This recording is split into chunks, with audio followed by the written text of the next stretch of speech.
Hello everyone, আজকে আমরা শিখব মাইক্রোসফট এক্সেলে আমাদের ডেটা বা ইনফরমেশনগুলোর অ্যালাইনমেন্ট অ্যাডজাস্ট করার কিছু ডিফারেন্ট ওয়েজ। প্রথমেই আমরা আমাদের সামনে এই পুরো ডেটা সেটটা সিলেক্ট করে লোকেট করব আমাদের অ্যালাইনমেন্ট গ্রুপ। এইখানে যে তিনটা ছোট আইকনস দেখতে পাচ্ছি, এগুলো ইউজ করে আমরা আমাদের বেসিক অ্যালাইনমেন্টটা সেট করতে পারি। যেমন ডানের আইকনটা প্রেস করলে আমাদের সব ডেটা এখন ডানে অ্যালাইন্ড হয়ে যাচ্ছে, বামের আইকনটা প্রেস করলে ডেটাগুলো বামে অ্যালাইন্ড, ও মাঝেরটা প্রেস করলে আমাদের সব ডেটা এখন মাঝখানে লোকেটেড। আমি আপাতত সব ডেটাগুলোকে লেফট অ্যালাইন করে রাখবো, তবে এই তিনটা আইকন দিয়ে আমরা শুধু হরিজেন্টাল অ্যালাইনমেন্টটা করতে পারছি, হুইচ মিনস সাইড থেকে সাইডে আমাদের ডেটাগুলো সাজাতে পারছি। বাট ভার্টিক্যাল অ্যালাইনমেন্টের জন্য আমাদের ইউজ করতে হবে এই উপরে তিনটা আইকন।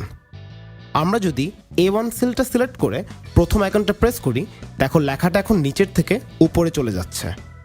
তো উপর থেকে নিচের অ্যাডজাস্টমেন্ট করার জন্য আমরা এই ভার্টিক্যাল অ্যালাইনমেন্ট অপশনসগুলো ইউজ করতে পারি। এবার আমরা যদি F3 সেলটা লক্ষ্য করি, দেখো এখানে টোটাল কমিশন লেখা। তবে ফর্মুলা বারে দেখতে পাচ্ছি যে আসলে পুরা ইনফরমেশনটা কিন্তু ভিজিবল না। লেখাটা ভিজিবল বানানোর জন্য আমরা চাইলেই কলাম লেটারটার কাছে গিয়ে এই কার্সরটা চেপে ধরে রেখে ডানে মুভ করে ছেড়ে দিলেই দেখো কলামটা একটু চওড়া হয়ে গিয়েছে। এই প্রসেসটারও একটা শর্টকাট আছে। আমরা যদি চাই আবারও কলাম লেটারটার কাছে যাব অ্যান্ড কার্সরটা হভার করে লোকেট করব। এবার ড্র্যাগ না করে সিম্পলি ডাবল ক্লিক করলেই দেখো এক্সেল অটোমেটিকলি আমাদের কলামকে হোয়াইট বানিয়ে দিচ্ছে। তবে অনেক সময় আমাদের এরকম কলামের লেন্থ অ্যাডজাস্ট না করে ইনফরমেশনকে ভিজিবল বানাতে হয়। ইন দ্যাট কেস আমরা এবার কলাম হেডিংসগুলো সিলেক্ট করব এবং অ্যালাইনমেন্ট গ্রুপে গিয়ে র্যাপ টেক্সট লেখার টুলটা সিলেক্ট করব। দেখো এক্সেল অটোমেটিকলি এবার উপর থেকে নিচে রোগুলোকে লম্বা বানিয়ে আমাদের ডেটাকে ভিজিবল করে দিল। হেন্স আমাদের আর কলামগুলোকে টেনে চওড়া বানাতে হচ্ছে না। এক্সেলে আরেকটা মজার অ্যালাইনমেন্ট টুল হচ্ছে দ্য ওরিয়েন্টেশন টুল। এই আইকনটা সিলেক্ট করলে আমরা দেখতে পাচ্ছি অনেক রকম ওরিয়েন্টেশন অপশনস। এগুলোর মানে কি? আমরা আবারও কলাম হেডিংগুলো সিলেক্ট করব, র্যাপ টেক্সট অপশনটা আনসিলেক্ট করে যাব ওরিয়েন্টেশন টুলে। এইখানে প্রথম অপশনটা সিলেক্ট করলে দেখো আমাদের কলাম হেডিংসগুলো এখন অ্যাঙ্গুলার ওয়েতে সাজানো। আমরা চাইলেই ওরিয়েন্টেশন টুলে এই রোটেট টেক্সট অপশনটা ইউজ করে হেডিংগুলোকে এখন ভার্টিক্যালিও সাজাতে পারবো। সো এক্সপ্লোর করে দেখো কোন ওরিয়েন্টেশন অপশনটা তোমার কাজকে বেস্ট স্যুট করে।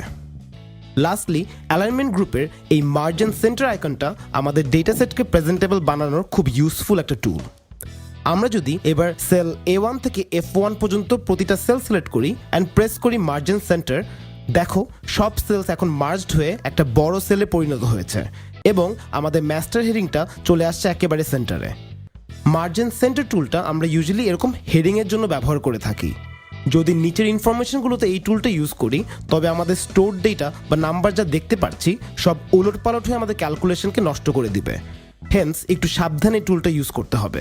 So this is all for this video. Next ভিডিওতে আমরা আমাদের ফরম্যাটিং প্রসেসটাকে সুপার ফাস্ট অ্যান্ড এফিশিয়েন্ট বানানোর জন্য আর একটা অ্যামেজিং টেকনিক শিখবো। So thank you for tuning in and I wish you all the best in your journey to becoming an Excel expert. Have a nice day.